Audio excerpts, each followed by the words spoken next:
Hey guys, welcome to ToneBros. My name's Casey. I'm Colin. We're going to get started with our current topic of today. Casey, take it away. I am excited about this one. Okay. All right, if you're wanting cheese, you're wanting some more, what are you going to ask for? Mofetta. Mofetta. I would like some Mofetta, please. We're talking about the Wampler Mofetta. So, $199. It's based on the old Ibanez. Or is it Moffetta? Oh man, I hope it's not Moffetta. I want some Mofetta, not Moffetta. So it's based on the Ibanez Mostortion. Now I'm getting confused. MT10. I guess Wampler Brian kind of threw his own spin on it. So it's got MOSFETs in the original one, but I guess they were using diode clipping for it. And he made a little switch in there where you can switch from using diode clipping to MOSFET clipping, go back and forth. Just changes it up a little bit. He calls it a texture switch, I think, on the pedal. Everything else looks pretty standard. We know Brian. He's a killer drive maker. Mm-hmm. The old Ibanez Mostortions are selling for like $400 or $500 now. They're in that crappy plastic that they're going to break. Mm-hmm. Like it's bound to happen. Right. But they're part of that 10 series. Like the TS10s and stuff that are overrated. Yeah. Well, that John Mayer's really into. With the price, they're overrated. Okay. Oh, okay. Let's clarify that, huh? So yeah, I guess it got really famous in Nashville, kind of like the Nobles did. Rob McNelly, I think, is the guy that probably made him most famous. He's the guy that kind of made it all happen. There's a few different players in town that's using it. I know Zach Childs loves it. That's his go-to. Multiple players have used it now. Yeah, what's your thoughts on this? You think it was a good call? You think it's going to be a good pedal? I think it's really cool. The Mostortion is like the second Nashville pedal besides, the ODR. Yeah. I've never played a Mostortion. Yeah. So I'm excited to actually try one out myself. Yep. Do I think it'll replace anything on my board? Probably not. But I do want to try it. I think it'd be cool. Wampler makes awesome drives. So seriously, anything he puts out, I'm interested in. Yeah, I don't know of a pedal he's put out that I thought, nope. And I know, we're a little biased here, but he really is amazing. His stuff's really good. I mean, we don't have any affiliation with him. Nothing like that. I've literally bought every Wampler pedal I've ever, come into contact with. Not come into contact with. I bought every pedal with my own money, that's Wampler. So it's really interesting to me. I've got his Bell, which is up there, which is his take on the Nobles. Great pedal. And this is kind of like his second Nashville shot here with this stuff. I know Dan Electro done, I think it's called a Roebuck, or Robux, one or the other. Right. Which is a plastic casing. Yeah, Mostortion copy.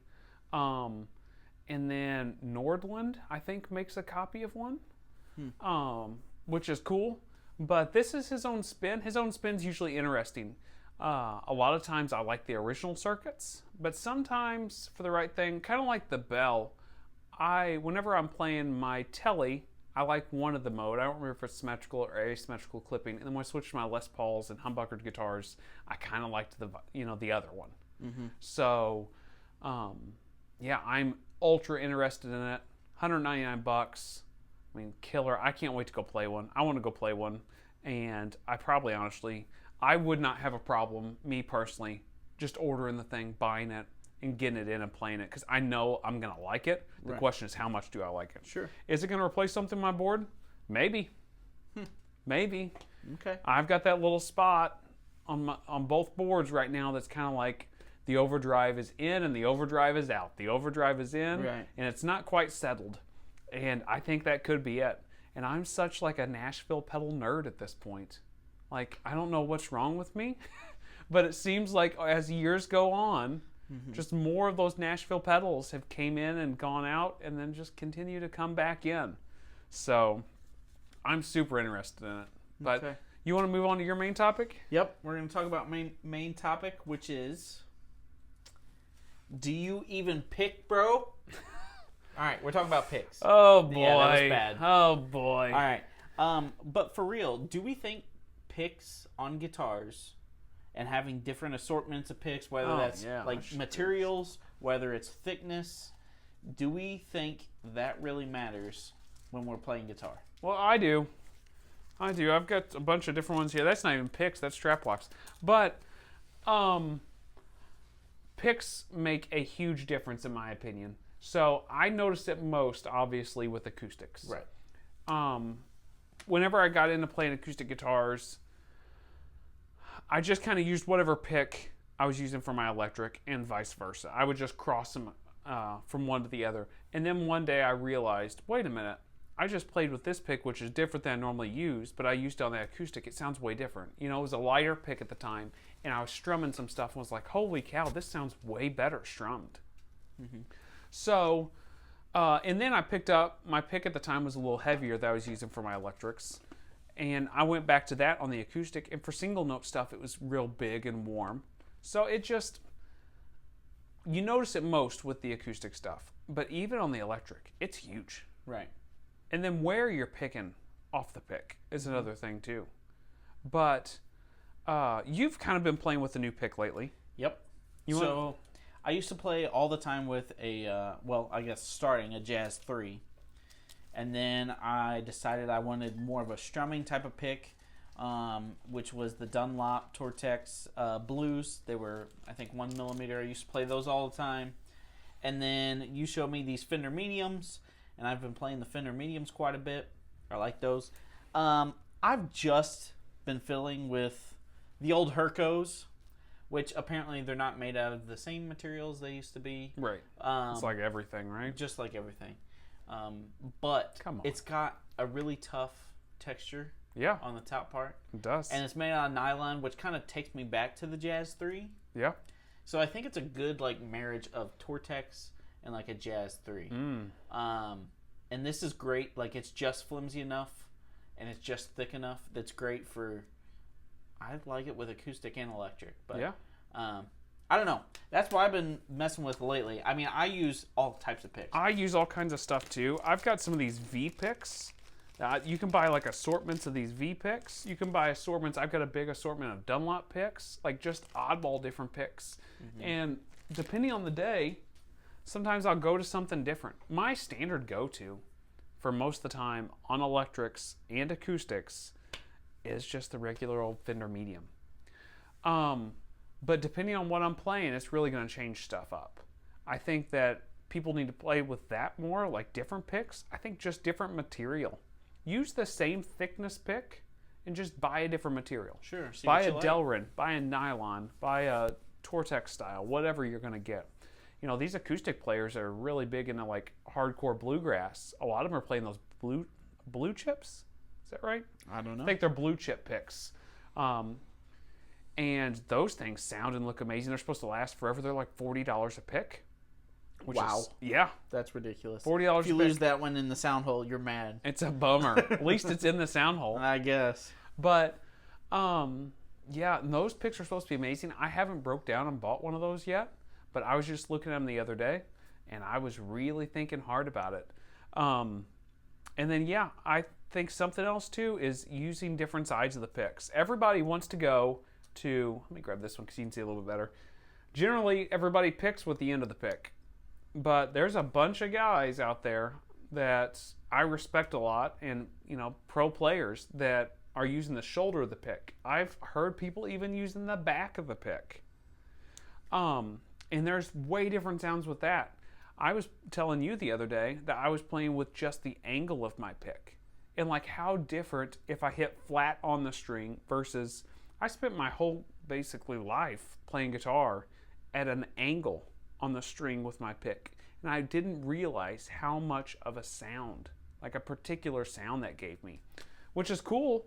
Mm-hmm. But I want to be able to get a variety of sounds, and I want to be able to do as much as it's the old Phil X thing, right? Mm-hmm. He showed up to a gig. He's got his Marshall and he's got his pedal board, and all of a sudden his pedal board takes a crap.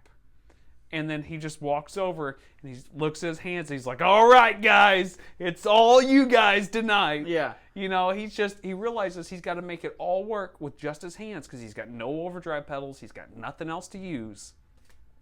And I want to be able to do as much of that as I can with my pick because it's going to be able to express what I'm trying to get across more. to the best of my ability anyway, you know? And then all the other gear and stuff is just, you know, icing on the cake for me. And I know what a lot of you all are thinking. Why are you spending this much time talking about picks? Mostly because we thought the same way you probably did. And we're like, you know what? The pick doesn't matter. It's more about the pickup, more about the guitar. Yep. And granted, all that plays a part, right? But honestly, the picks almost make you play different. Yeah. You, like we talked about, strumming on an acoustic versus doing lead lines versus playing electric, how you're using that pick, it all plays a huge part.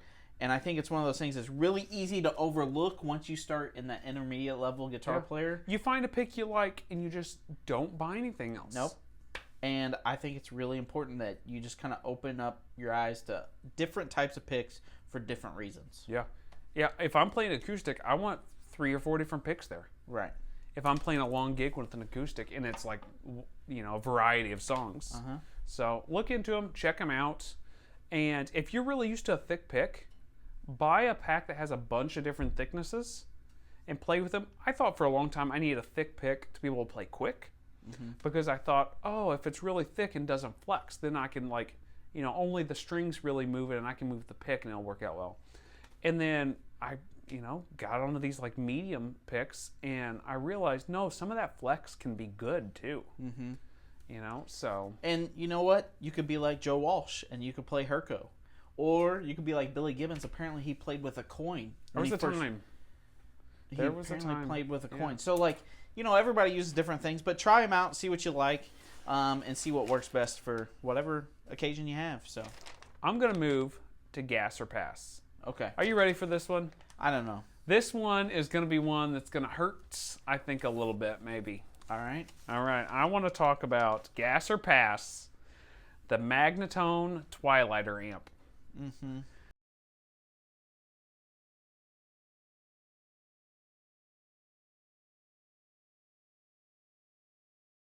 It's a 2x12 combo, where you're familiar with this, but just to remind you guys, 2x12 combo. It's a stereo 2x12 combo. Each side is 22 watts. Right. It's got a vibrato in it. It's got reverb built in it. It's one channel. It's even got speaker outs left and right, so those can be stereo. It's $4,600. Right. Ouch. All USA made in the same state that we're in now. Right. You know, Jason Isabel has been playing them. You know, I know that Kenny Greenberg was playing the head version for a long time. Lucas Nelson. Yeah, Lucas Nelson. I mean, there's a lot of guys playing these amps. There's a reason why they're playing them. There's a reason why they're $4,600 too. They're made well. See, it's the price point. Yeah. It's the price point that kills me. $4,600. It's a lot. That is not cheap. Yep. I don't make that kind of money. Yeah. You might, but I don't. Yeah. 46 is a lot. Let's see. My $4,600, you could buy at least 4, maybe 5 Hot Rod Deluxes with that. Yeah. That's a lot. Yeah, but I wouldn't want 4 or 5 Hot Rod Deluxes. I might want one. Yeah. I'm just saying. I know what you're saying. That's a lot of money for an amp that could fall apart during a gig. Not saying it will because Magnatone. I mean, they're a great company. Yeah. Okay, so here's another problem I've got with the Twilighter, right? So my problem is, yes, it's $4,600. It's expensive. But some of my problem is with it, it's a 212 combo. It's 2 22-watt power amps inside that thing. That thing has got the vibrato stuff going on. It's got the reverb tank. That thing is a monster to carry. If you don't want to carry an AC30, you don't want to carry that either. Right. I mean, I don't know how much it weighs compared to an AC30, but it's got to weigh a lot. Right. I want to hear one in person. I'd like Lucas Nelson. I am a huge fan of. Yeah. And I really do think, you know, there's a reason why he's playing these amps. Is it worth the $4,600? No, not to me. I mean, I can't justify it. I'm like an amateur musician at best. Yeah. And, you know, for me, it doesn't make sense on a giant combo like that I don't want to be carrying.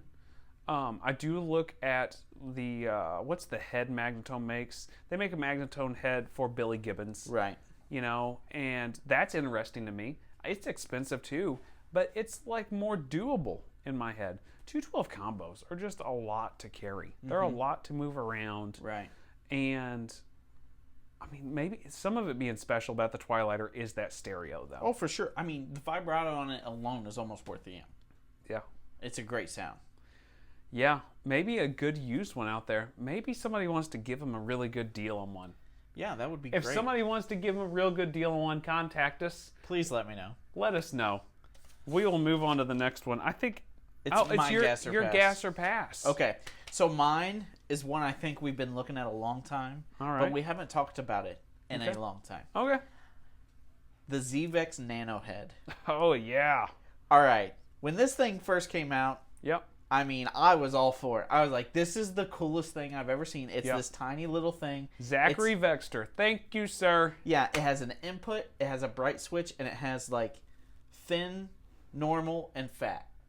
Yeah. Like one knob. It's got an internal that's speaker the tone. in it. It's got That's the tone. internal speaker in it. Right. I mean, it's tiny. Yeah, but I mean, how cool is it? It's got really an internal cool. speaker. But it's seriously 1 watt. Yep. It's got a little bitty transformer. Real weird tube in it. Real weird tube. You plug it into a head though, and that thing sounds Monster. great. It sounds so good. And how much are they going for right now? $600. $600. Well, I'm just gonna go ahead and say it's a total gas. Like, I would love to have one. I would love to play with it. We've talked in the past about amps that would be fun to play with and inspirational whenever you're hanging out at your house. A 112 cab with that, let me be honest, I would set it on top of this Marshall and plug it into this 412 and just let it kill it. You know what I mean? Just crank it up and let it, just for fun. Right. I'm not going to take it gigging. I'm not going to do that. But for $600, it's going to be fun to play with. Right. It's going to be awesome to have at the house. And I guarantee I get my money's worth out of just having fun with it. Right. I mean, I think it would be really cool. Now, you got to keep in mind, you can get this Zvex Nano head that's 1 watt. Yep. For $600. Or, and this is something I've thought about, I could also justify getting an OR15, an orange head, for about the same price. No. You're right. You're absolutely right. It's completely two different things. Completely. Two completely different purposes. Yes, if you're technically going into it and like, well, I've got $600 to spend here. What should I spend it on? If you've already got gigging amps and you're cool, kind of like in the scenario we're at, the Nano would be fun. Yeah. If you don't have a gigging amp or you're in need of a backup or something different, that's the time probably to look at that orange. Right. But I think for me, it's a total gas. I would love it. That's as much as a pedal. Exactly. I mean, some people spend more than that on pedals. Right. So I mean, I think it's super cool.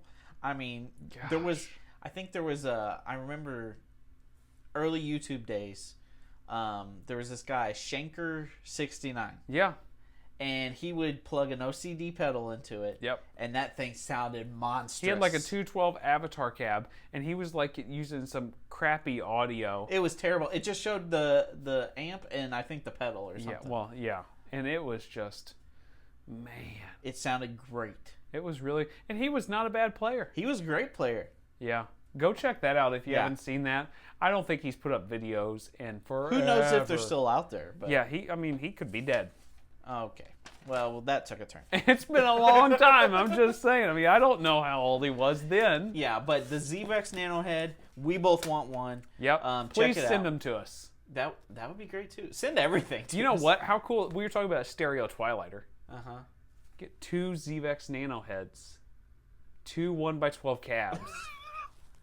Right? That's ridiculous. It is, but I mean, you're talking $1,200 for 2 heads. That would be great. The best micro rig ever. Oh man, I tell you what, you could mic it up and use it. You could. I don't know. They sound great. They sound like a maxed out, like small Marshall. Mm-hmm. Like they just sound. I mean, granted, that's in a 412 because that's what we listened to. Yeah, we didn't even like really talk about what they sound like, but they just sound like cranked up Marshalls. And I love simplicity. And as in like fun, just sitting around the house playing. Oh, talk about inspiring. Right. That's it right there. Yeah. So 2 gases. Yep. Man, awesome. Check it out. We'll have to see who gets one first. That's right. All right, so we're going to go ahead and move into my main topic. I wanted to talk about guitar finishes. I wanted to talk about, do they matter? Do they change your opinion on buying guitars? Do you think they even like change the sound of a guitar or the feel of a guitar? Is there some you look for more than others? Because I know Paul Reed Smith was all about the poly finishes for a long time. Because he wanted his guitars to look beautiful for a long time. Right. And he's changed his opinion on that. Yeah. So, where do you sit with guitar finishes? I have a love-hate relationship for guitar finishes. Okay. Mostly because I can't make up my mind on what truly matters. Oh, okay. Because when I see it on a spec sheet, like if I'm looking at guitar equipment, the first thing I'm looking for is it nitro. Yep.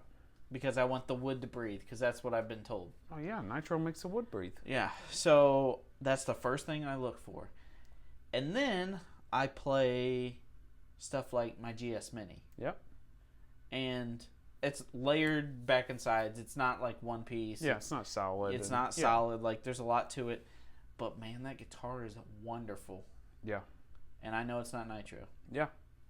You know, I've played a lot of great American Standard Strats. That was poly. Yep.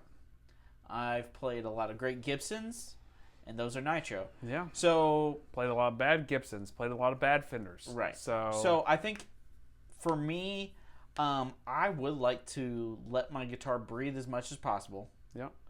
And I know that kind of sounds silly, but when the finish allows the wood to kind of flex a little bit more, or just kind of vibrate, resonate.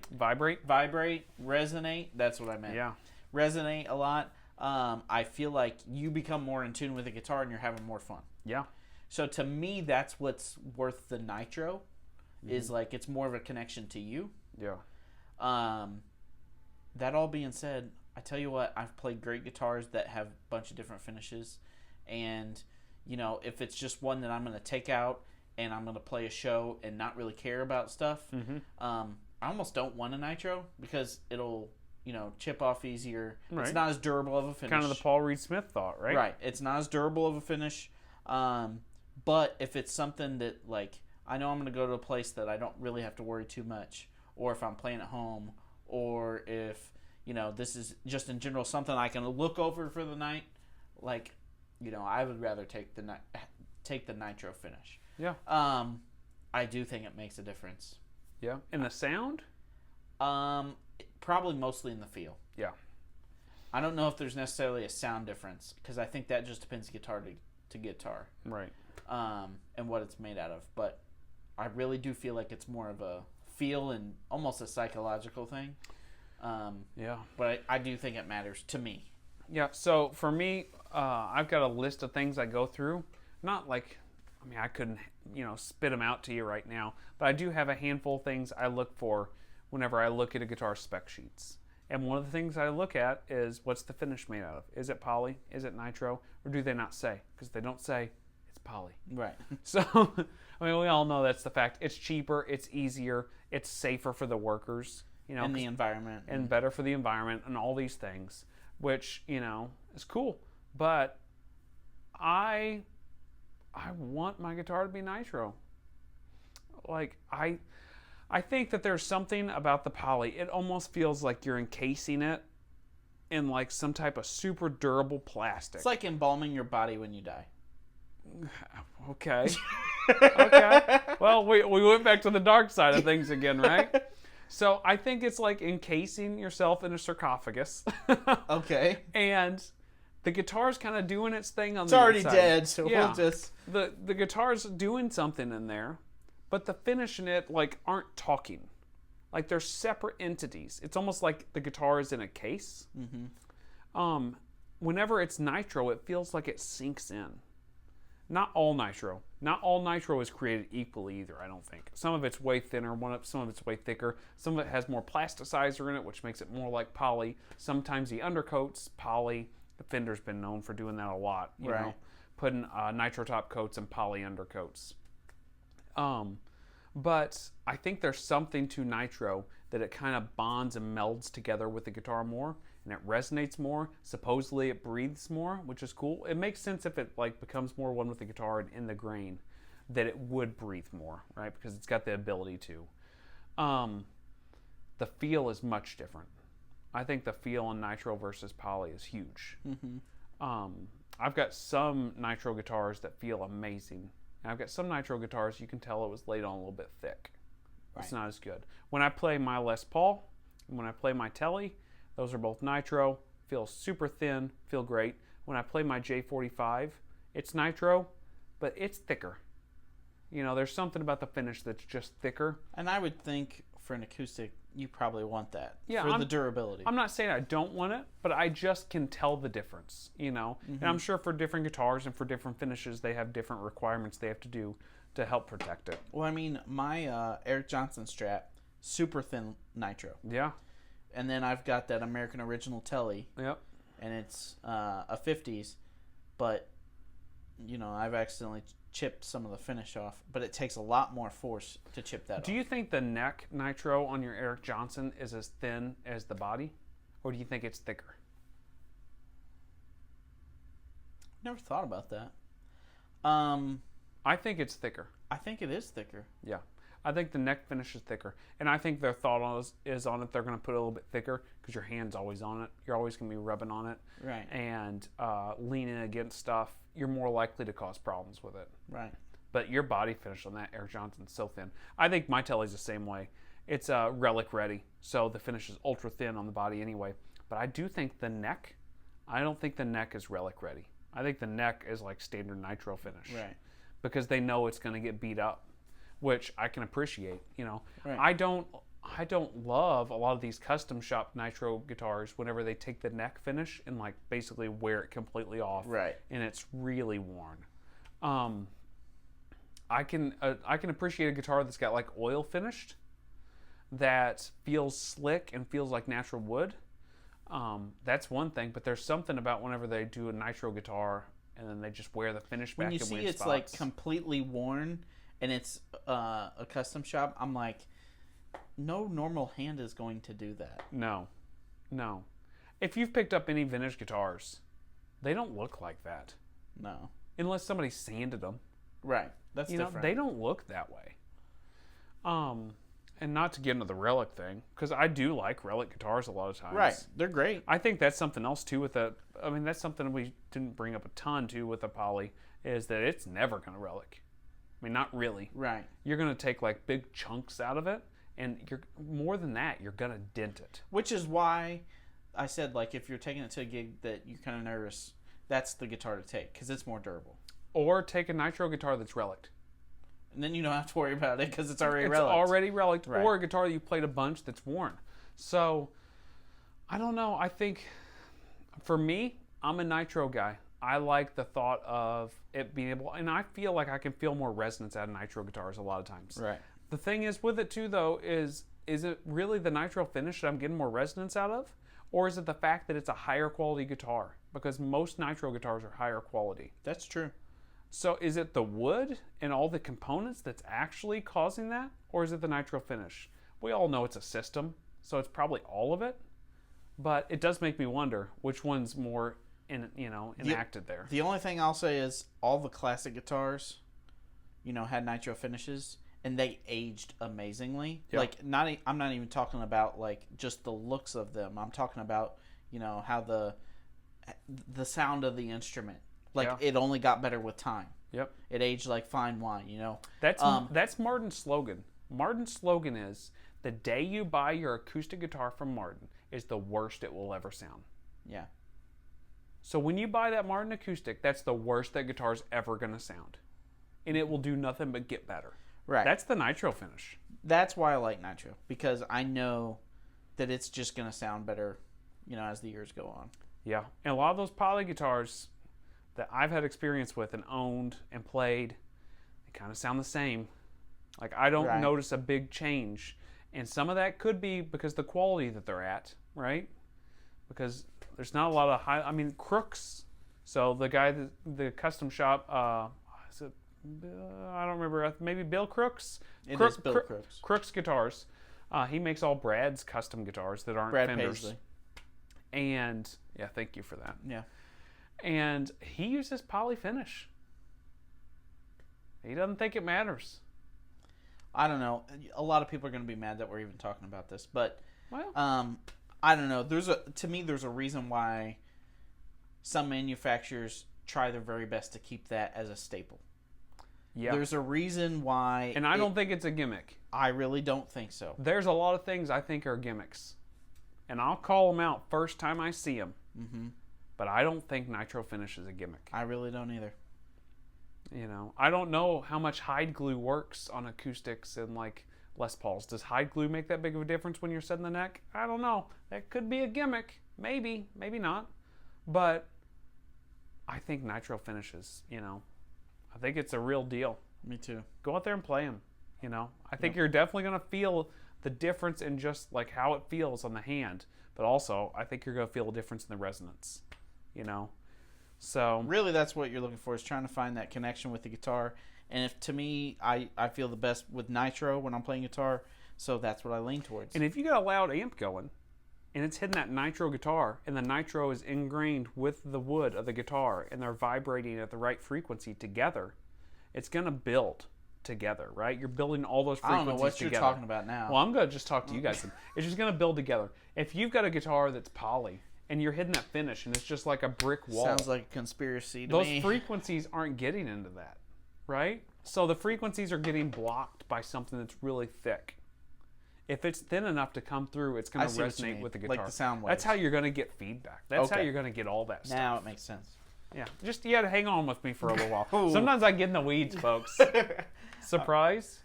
All right, I think that's it. I think that's enough weeds for this week. If you listen to this whole thing, we'll be surprised. Holy cow. You get a high five from us. All right, we'll see you guys next week. See ya.